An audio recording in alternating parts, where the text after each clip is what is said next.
Shalom, selamat sore. Saya atas nama Ricardo J. Tobe, NIM 23030-104, kelas C semester 2, jurusan Sosiologi, Fakultas Ilmu Sosial dan Ilmu Politik. Teori 1. Teori Sosiologi Klasik dan Masyarakat Modern. Pengantar. Teori sosiologis klasik muncul pada abad ke-19 sebagai upaya untuk memahami transisi yang sedang berlangsung dari masyarakat feodal tradisional ke modern masyarakat industri.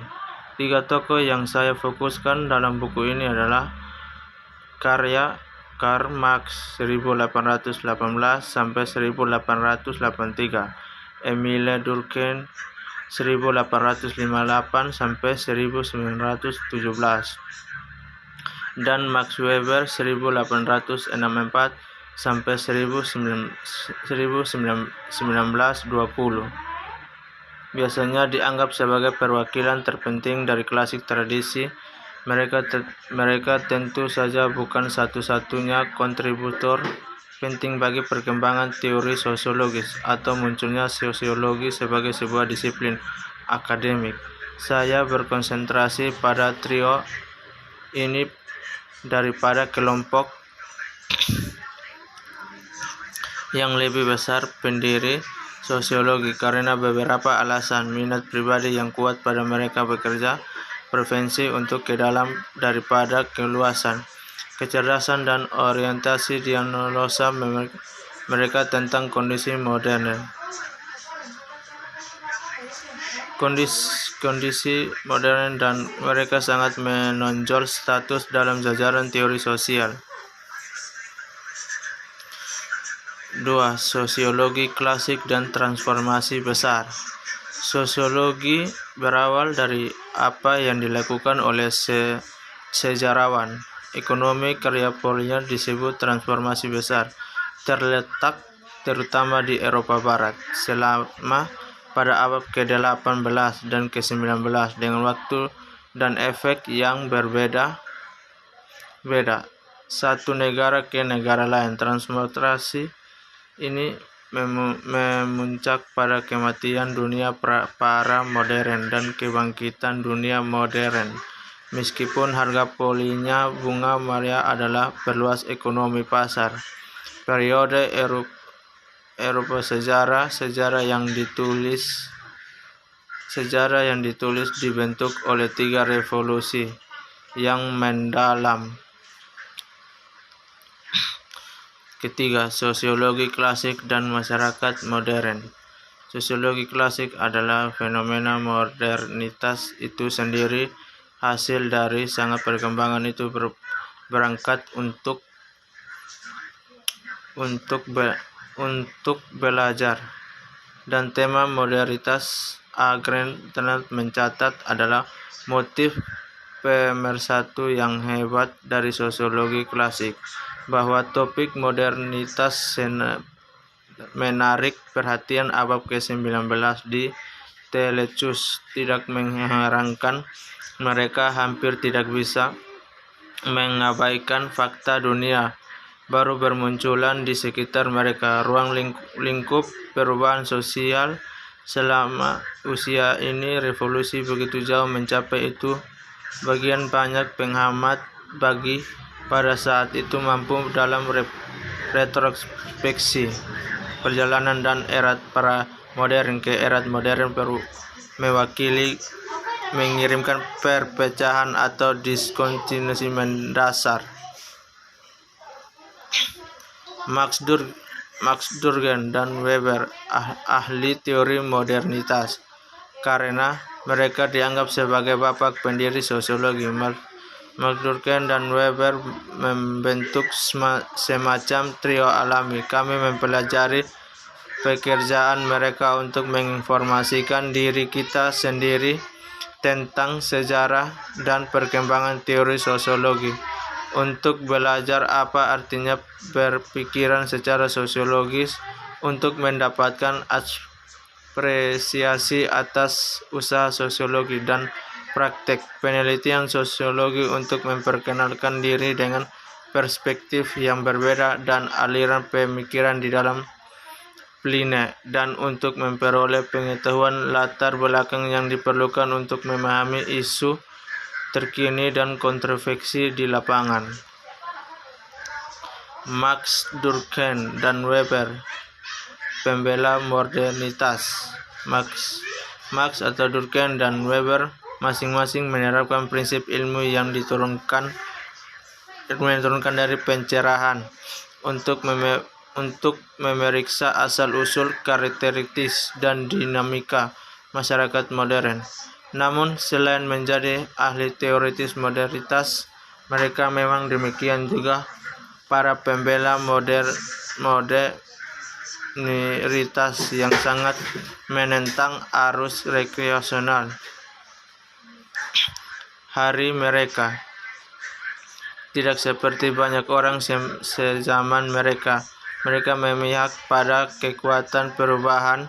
Mereka juga tidak menyesali kematian masyarakat tradisional, takut akan kebangkitan masyarakat modern. Bahkan saat mendokumentasikan biaya kemanusiaan yang mengerikan, Marx menyambut baik kebangkitan instruksi modern. Percaya itu menjanjikan Tion, dan meskipun menjadi salah satu kritikus yang paling parah, dianggap opnet kapitalisme sebagai pengaruh peradaban. Marx atau Durkheim dan Weber, kritus modernitas. Marx, Durkheim, dan Weber memuji pencapaian masyarakat modern dan berjuang untuk memperluas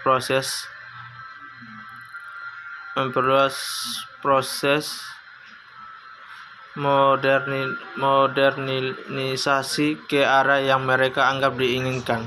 Mereka adalah pembela modernitas, tapi mereka juga kritik ke modern.